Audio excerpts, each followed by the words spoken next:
Uh, Today is Tuesday. It is Commissioner in a Car Day, and I'm happy to report that on Tuesday, November 23rd, is several days early, we have finally put this election to bed. We are certified at the Onondaga County Board of Elections after scanning all the early votes and canvassing all the absentees, and then finally going ahead and hand counting 6 different races. We are now done at the Board of Elections, so we're really happy about that. Several of the staff are going to end up taking some time off because of that, so the offices may not be staffed as much as they normally are, so please understand that if you call with any information or requests, that there may be some delays in getting some of that information. The results of the election are on our website. We have ED level results for every race at onvote.net, and it's under the election results or past results tab right on the left hand side. So go there and you can find all of the election data for the 2021 election. I am now going to take my traditional week off after the certifying of the election, but it's a little bit longer because of the holiday. So I'm going to not be back in the office until December 6th. But of course, I'll be around if people have questions, and it looks like I'll be busy. Because, yes, redistricting is continuing to go on in Onondaga County. Yesterday was the day that the county executive had to make a decision on whether to veto or keep the maps, and he did veto the maps. But a surprising thing happened during that veto. While a lot of media speculation is on the 16th district and the cracking of the only majority black district in Onondaga County, something that I also criticized as well with the GOP map. They actually made a very big tactical error. Now they're calling it a technical error, but it was a tactical error because the new state law that was passed said that all districts had to be within 5% of one another, of the median average of all the districts. And they issued guidance during the reapportionment commission process that meant 5% from the mean on either side of the average, which is the 28,030 voters average that a county legislature district has to be in 2021 because of the population. But it's actually 2.5% on either side, or wherever your highest one is, has to be 5% difference from the lowest one. So it could be like 3% over and 2% under. There's a lot of play in there.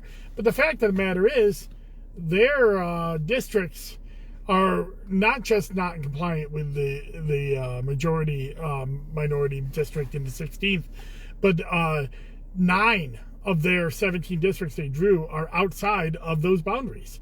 Either too few people in it or too many people in it.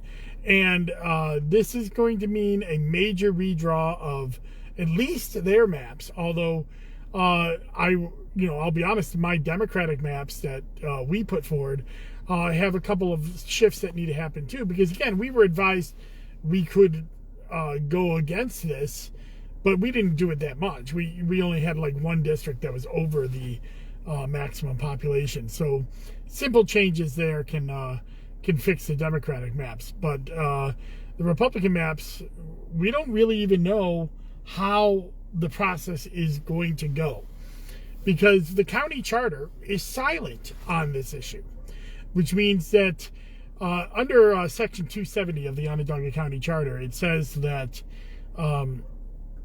that if the redistricting plan, the reapportionment commission maps fail by the vote of the county legislature, it goes back to the reapportionment committee to vote on it and come up with new maps. It also says that if the voters put this forward and have a referendum and it fails, it goes back to the reapportionment committee, and the reapportionment committee has to draw new maps. However, though it does say that the county exec can veto the local law, it didn't say what happens after that. So nobody really knows who's going to draw the next set of maps, whether it's the county legislature or the county reapportionment committee, or so on and so forth. We're really not sure. And the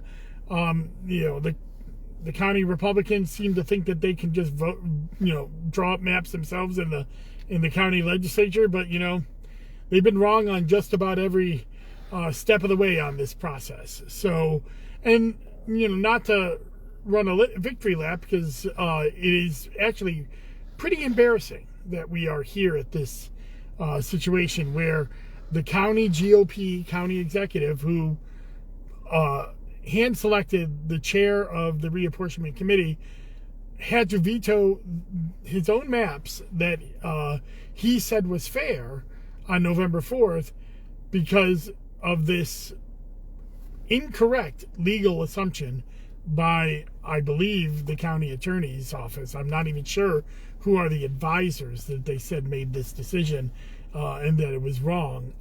So we're kind of in an undiscovered country on this. We don't know what the path forward is. We may not know for a while. The next county legislature meeting is December 7th. So we may not know till then what the new process is going to be, whether there's going to be more public hearings, whether they're going to take into account all of the public comments or just a few. The county executive has been on record saying he didn't agree with most of the people, but maybe the inner city can be taken care of. But I gotta be honest, I'm looking at their maps and I don't see how they do it. They put a huge amount of population into there that wasn't there before, the university area, and that is a large amount of white population that has overwhelmed the 16th Common Ledge. And if you move things around, it's going to be kind of hard, because they also overpacked all of the city districts. They have more people in it than are legally allowed. So it's not like you can move one from another, because they're already overpacked. So they're going to have to do a lot of work. And it's not just the city districts. The rural districts, districts up in Clay, Lysander, down in Skinny Atlas area, and of course the whole southern tier are underpacked. They have less people in it than they're supposed to have in it.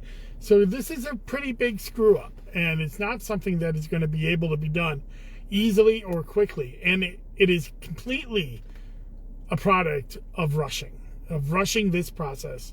And it is what so many of you and myself and my commission mates and the Democratic county legislators said, that we needed to slow down so we know we're getting this right. But we were assured they had it all under control, and they didn't. And the Onondaga County GOP totally owned this process, from the reapportionment commission to the calling of the special session for the county legislature and having a party line vote to the county exec himself. So this is not something that is going to be easy to be finished. It was weeks worth of work thrown away because we didn't get it right the first time. So we'll have to see how long it takes to get this done. But rest assured, this is going to be an extension of the process. So many people may be asking what they should do now. I don't know. Contacting your county legislature, always a good thing. Telling them what you want in the maps, what you want to see, even if it's not in your area, but what you want to see overall in the county. That is always something that's important, because it looks like there may be a vote of the legislature sometime in the future on these maps. But as soon as I know, I'll let you know. I'm now entering a downtime in terms of the regular job, but the legislative session for the New York State Legislature is going to open on January 1st, and so my role as caucus chair of the Democratic Elections Commissioner Association will start to take a lot more duties, and we'll be talking about election reforms that we'd like to see in the coming year. We're still waiting on some bills to be signed by the governor But I'm hoping that we'll be able to get all of this done. Some stuff done in December that will put us in good shape for 2022. And of course, the 2022 election will be very active. We have governor's races, attorney general, a lot of statewide primaries, congressional races, and we still don't know the lines that we're running in. And that probably won't happen till February. So we have a lot of things going on. That even though the election is over, there's a lot of other things going on around the state. So I hope, but I am taking some time off. I'm off until December 6th at work. I won't be at the office, but I will, respond to emails and calls and all of that. I do hope that in December I will restart my Wonky Wednesdays and my my Zoom with Zarnies to bring that content back that I've held off on since the election, and we'll start getting back into the swing of things. I also was able to meet with the City Redistricting Commission this week, a fine bunch of people who are working hard to get the City of Syracuse redistricting plan underway, and so we're really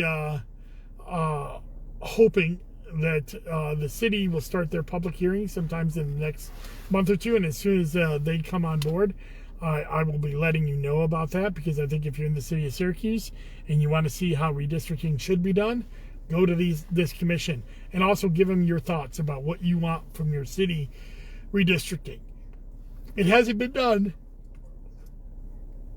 in 20 years. 20 years it's been since they redrew those lines, because 10 years ago, the Common Council failed to draw the lines. They didn't do any redrawing. So we have a lot of work inside the city redistricting to do, and this new independent redistricting commission is something that I think people will see as a model for all of New York State, that 10 years from now, maybe we'll learn from the lessons of both the city of Syracuse redistricting and the debacle that is happening in Onondaga County, and learn why we should have nonpartisan citizen commissioners heading the redistricting. So thank you very much for following along in this election, and I will do a commissioner in a car next week, even though I'm off, but starting in December, we'll have the Zoom with Zarnies and all the other things back with us, and Wonky Wednesday and maybe some other things that will get us ready for the 2022 election. All right.